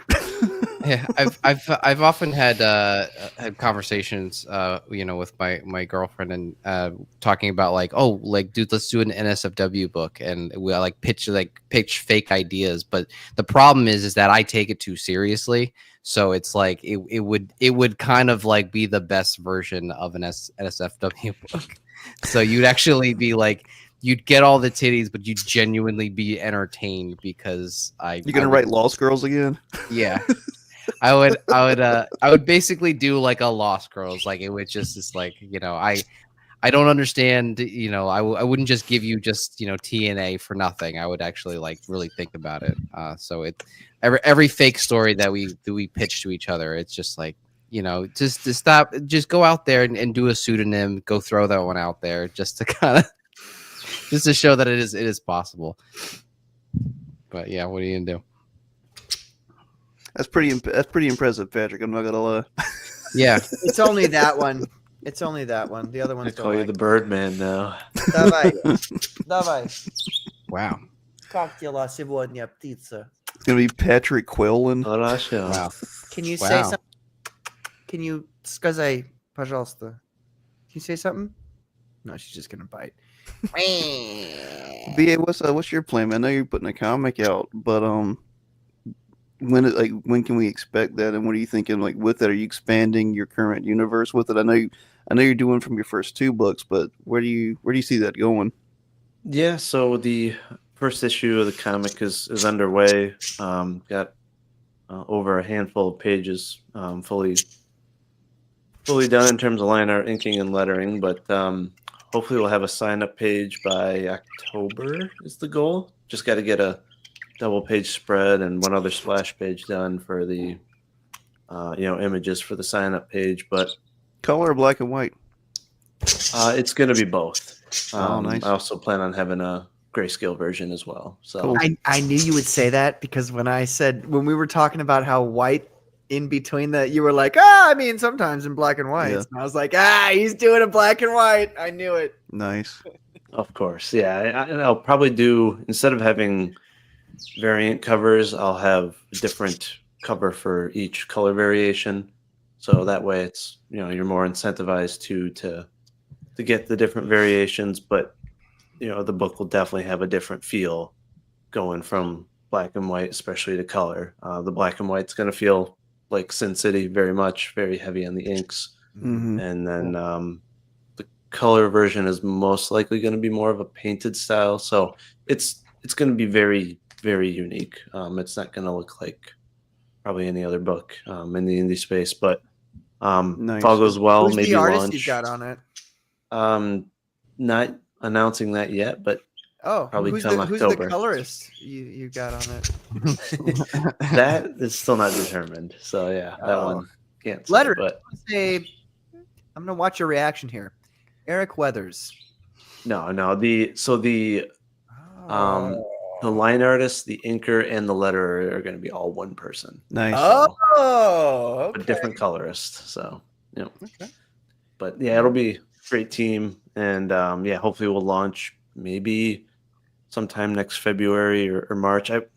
Part of me would like to launch this year. I mean, I could because there'd be enough work done, but I want to have a solid 3-4 months for the sign up page, That's Mhm. good. and of course you don't want to launch around Christmas really or anything like that. So that'll probably be between 56 to 64ish pages at the moment. And this is an Planning- adaptation of the novels, or it's a continuation?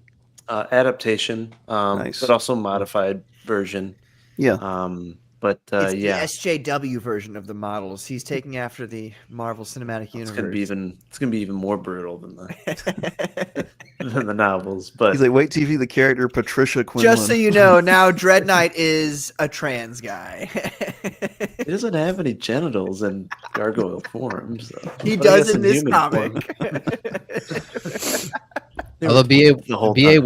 when you fund, you gotta be careful of like where you're getting your money from. Because I got in trouble being on your show. They were like, No. "Oh, you can't get backers from I X saw group." that.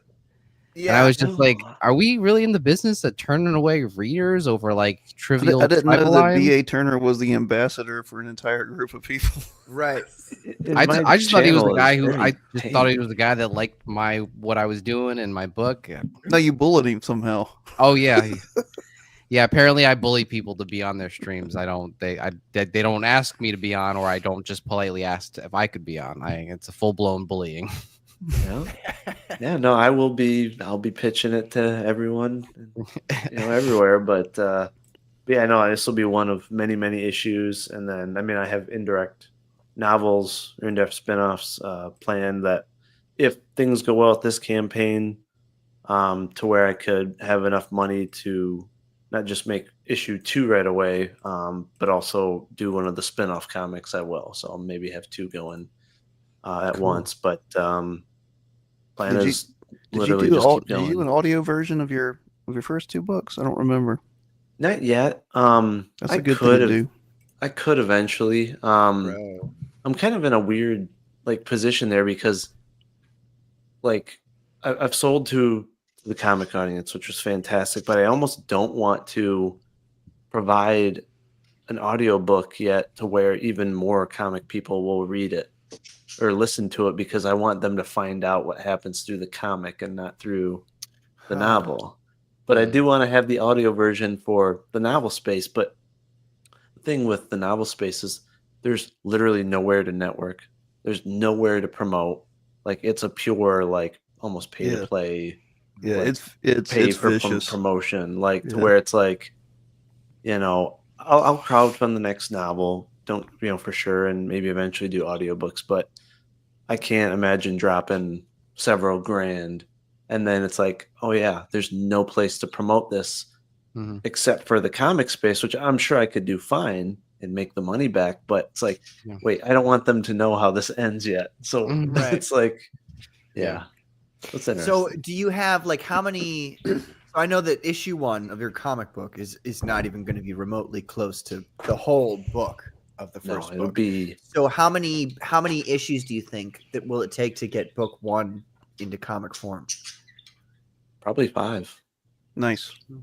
So if everything goes well, I mean, long term, I could see doing 10 issues to do the full arc. Now, there's obviously stuff I could trim down, so maybe it could be 7 or 8 issues. But yeah, I mean, this is something I'd like to just consistently do an issue, or if the first one could fund really well to where my artists just won't stop, I'd love to do 2 issues a year. That'd be fantastic.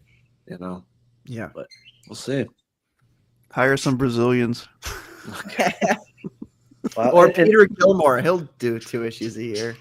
I mean, that's the thing that I was so grateful that I did that first campaign, because it taught me that patience, because I mean, the artist that I'm working with, I would have waited 2 years for him to free up time. I had to have a specific art style, and I needed this to be, again, it was all about quality for me and having the right art style. I did not want to just hire someone just to get it done.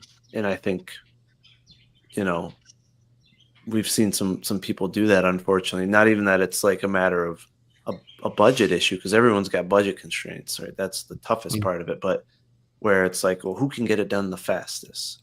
And then you have people saying oh, well, I've made this parody book and my artist does 10 pages a week. And it's but yeah, your artist sucks too. I literally was no, if I have to wait 5 years to work with the right artist, that's what I'm going to do. And but luckily they were able to fit me in, and they're very picky on who they work with in the project. So I also wanted someone that would treat it like it's their own project, because you do have there are artists that you can tell they go 100% on everything they do, but then you also see artists that when they're working on their own book, it may look phenomenal, but then they get commissioned for a book and you can tell they're not putting that same amount of effort in. So I'm I need someone that is going to put as much effort as if it's their own book. So yeah, you want them to love it. My artist for Star Noir, he just unprompted did a a traditional painting of like one of the characters from Star Noir, like, and just threw it up on Instagram. Nice. Like, it didn't tell me, didn't say anything, and I was just like, whoa, hey, where did that come from? That looks cool. So I'll throw that up on Twitter eventually. But like, yeah, it's great when they love it, because you feel like they're giving you their best work when they're having a great time with it. Yeah, the other thing I'm excited about, I mean, I did have one really nice original art piece on the first campaign, but this campaign, it's all traditional pencils and ink, so there's gonna be a lot of original art that'll be available too. So I'm excited for that this go around. So, And then Corey Barton he's a great artist, so it's exciting to hear that he's going to be working on your book. we don't know that yet. Nice try. Now, Patrick, how about yourself, man? I heard good things about your first book. Oh, really? Mhm. That's shocking. For me, at least. Okay, I've enjoyed Phenomenal all of them. Tales. Phenomenal Tales. Look, it's one of those things, and I do consider this one of those. It's a good thing when you're a creator, where you look back at your old stuff and you go, Phenomenal Tales #1, however, Minotaur. We got a new cover. Frederick Gumon. Frederick is he's always on my show, the Comics Gate Commandos. He's a friend of mine. Really great artist in his own right. He's got Rattel coming out pretty soon here. We'll be seeing more about that in the next few months here. But Phenomenal Tales #1, that was a lot of fun. That was essentially the new lineup. Me, Claudio Sepulveda, and Peter Gilmore on the colors. So that's fun. Nobody's read Phenomenon #2 yet. Phenomenon #1 is one thing, but it's not nearly as good as Phenomenon #2. Like we've really gone above and beyond. I've got an egregious butt shot right here for all those gooners out there.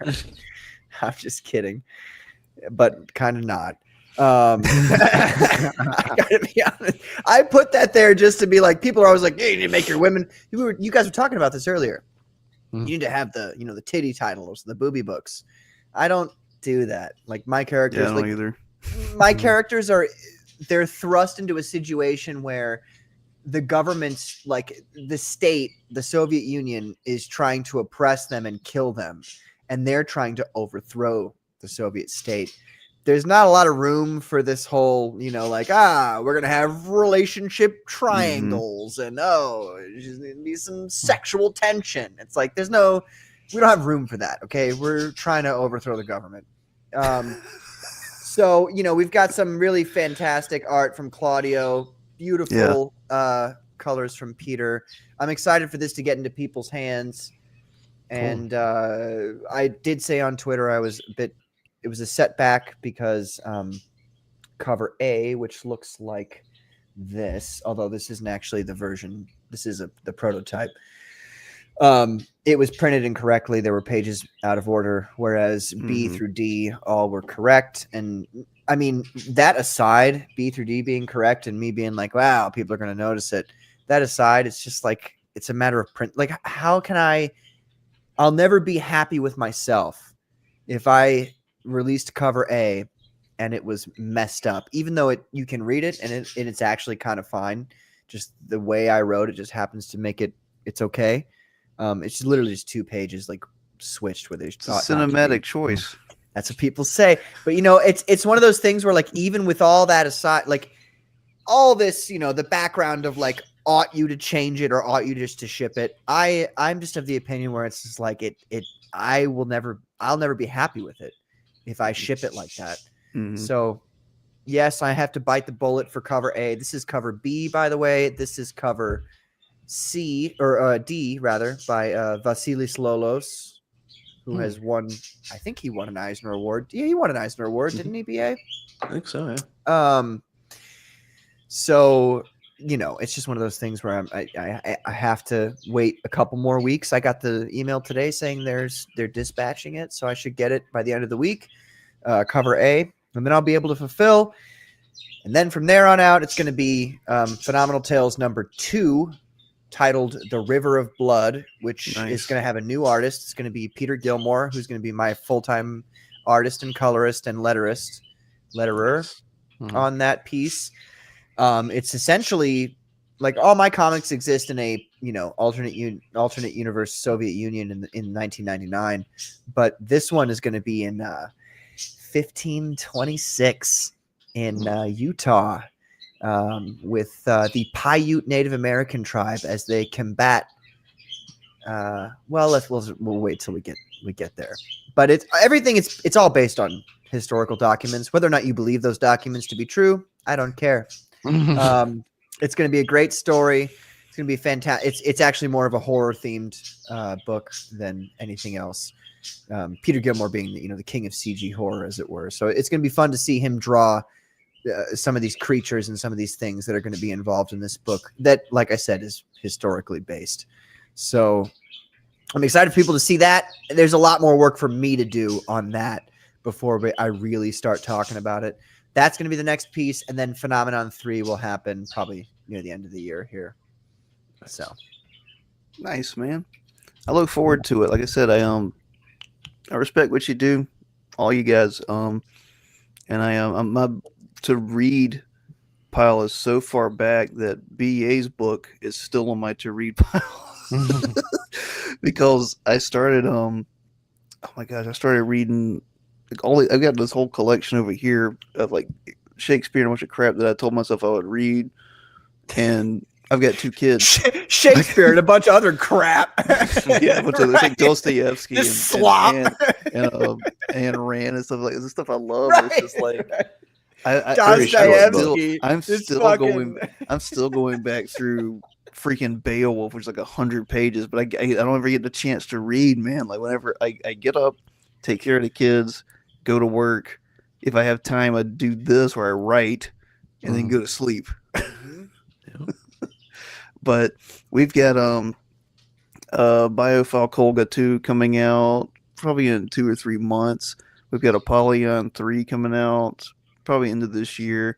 Josh is a maniac. We're trying to get both of those series done. They'll be both about 5-6 books a piece. Something cool I would like to talk with you guys about some other time. Maybe we were looking at maybe doing a kind of like our own con, because we have so much art and like so much peripheral work. We're gonna like maybe get like a local venue and just like project, because we got like a photographer we work with that does all the Apollyon apocrypha work and stuff, and kind of just making like an art exhibit.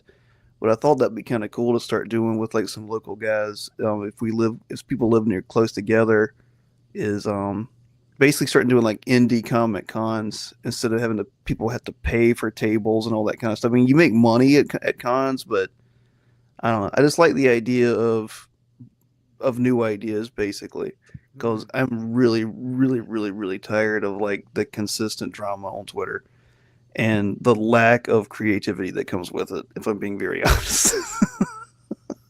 So if you'll indulge me, I may be speaking with you guys more just on different ideas, and if an idea is dumb, just tell me. But I really like just discussing ideas, like what we discussed like the first hour here. I could do like 30 hours on, because I love that idea of, what is the problem? Why do we have a mass insecurity? Why do we have a mass irony whenever the fix to that is sincerity and basically being a man with a chest in the C.S. Lewis sense.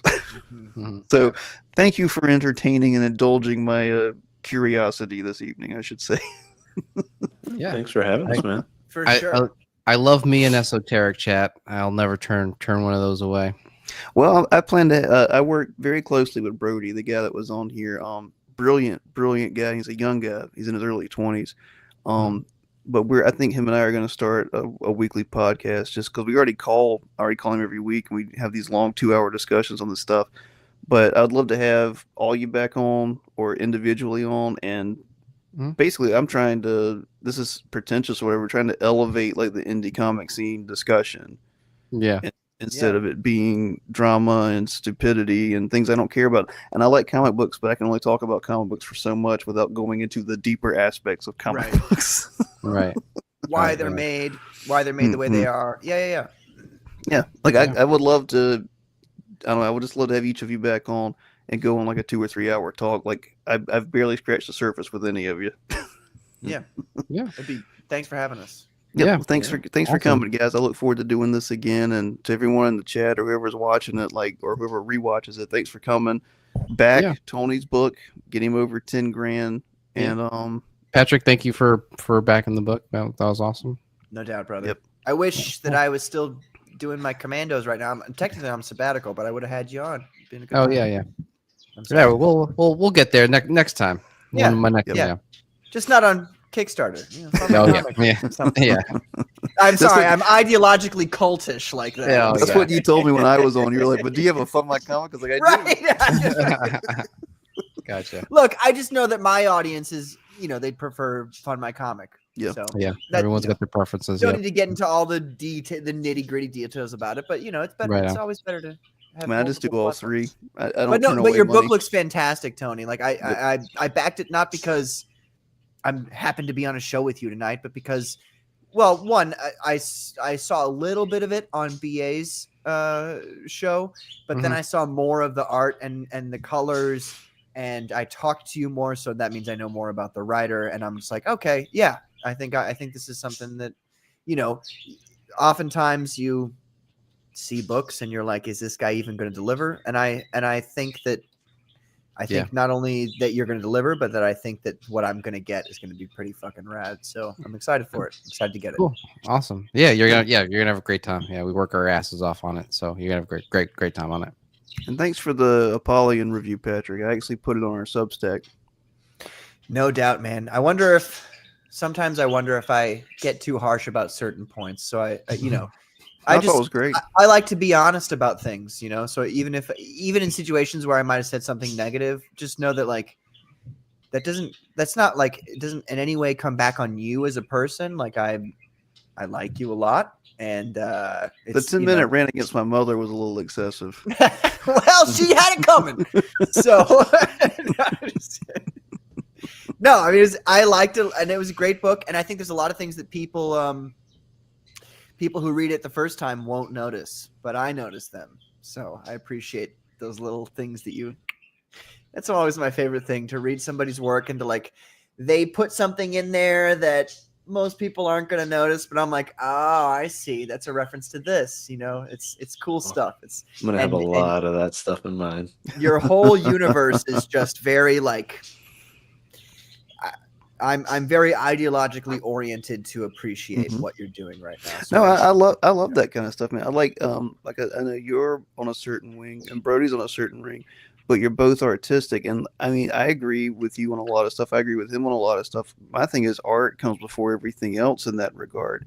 And I think that's what's been lost in a lot of ways is and I think that those, especially like religious or political views, like even if they're opposing, influence art in an interesting way. And I don't know why that's hard for people. Like I want to talk to all kinds of people and get my mind changed, except on my core principle beliefs, of course. But I don't know. I think politics and culture are downstream from art. I know it's a famous saying. It's like, what is it? Culture's downstream, or politics downstream from culture. I think culture's downstream from art and religion and philosophy. I see. Yes, I would agree with Mhm. you. I would agree with you 100%. Well, thanks for coming on, guys. I'm gonna try to go to bed, and I Yeah. want to do this again. Thanks for being on here. Likewise. Thanks Yeah, for no having problem. us. Nice to meet you, Tony. BA. Yeah, nice to meet you. Always a pleasure. Cool. Good to see you guys. All right. See ya. All right. Take it easy. How we going?